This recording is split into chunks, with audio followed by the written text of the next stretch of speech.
guys, punta po tayo ngayon sa aming bakuran. Nakikita po ang ating manok na pwede nang kainin pang tinola, adobo at ang bahay kubo at ang mga kawayan na dalawa. Ito po ay mga tanim ng aking papa. Papa siya na naman po nagtatanim po dito sa aming bakuran at ang kukuha po tayo ng saging. Ay wala pala, baba tayo ngayon at punta po tayo ngayon sa dako pa roon. Ngayon po ay pupunta po tayo doon hanggat maabot po natin papuntang doon at pupunta tayo sa dagat. Ay hindi pala dagat to guys, kundi ilog. Yan, katatapos lang po na bagyong Pipito kaya kulay Milo na po ang aming ilog ng lahat. And ipapakita ko po guys ang aming paligid. Ayan po guys, ang ganda po ng alon ng aming ilog. Naalam ko po hindi po nyo nakita ang puting baka na hindi namin baka. Yung po ang bata na hindi ko po kilala. Bata po yun ng aming mga malalayang kapitbahay. Ayan po, kumuha po ako ng malunggay kasi mahal po ang malunggay dito guys. Ang sarap sa pakiramdam pag mag-ulam ng malunggay. Ngayon ang action na kumain kami sa labas.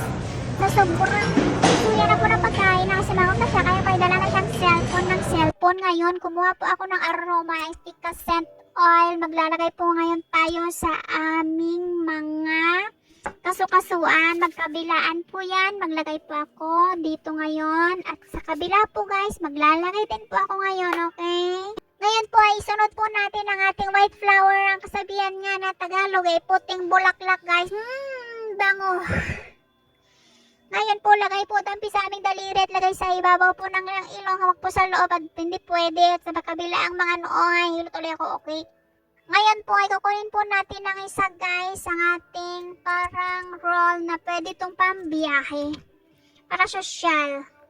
Ilagay po ulit natin dyan sa pinaglagyan natin ng white flour.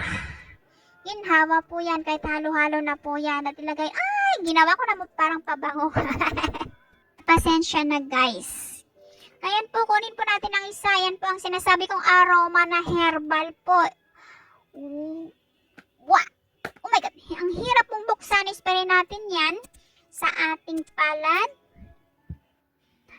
At ilagay po natin sa ating batok. Kahit sari-sari na po, okay lang yan. Kasi tayo lang din nakakaamoy. Ayan pa, skin care po ng mga umiidad na sa ngayon.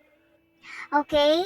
Ngayon po, kunin po natin. May isa pa pala ang ating Johnson's Baby Oil na bubuksan po natin ngayon guys. At ilalagay po natin sa aming mga palad at ipahid-pahid natin sa ating mga kamay. Kasi po malamig na po sa panahon ngayon. Malakas na po ako ngayon. Malakas po dalawa. Ayan po. Malakas po ako ngayon guys. At hello guys, mayroon pa pala itong ating Vicks Vapor Rub na pwedeng gamitin ng bata at matatanda. Open po natin ngayon guys. Sari-sari na po aking nilagay ang amoy ko. Bango. Talaga, di nakakasawa. Ilagay ko rin ulit sa pinaglagyan ko ng Vicks. Ay, sana white flower pala, nagkamali po ako. Sorry guys. Ayan po, hilot-hilot, pati na rin sa ilong at mga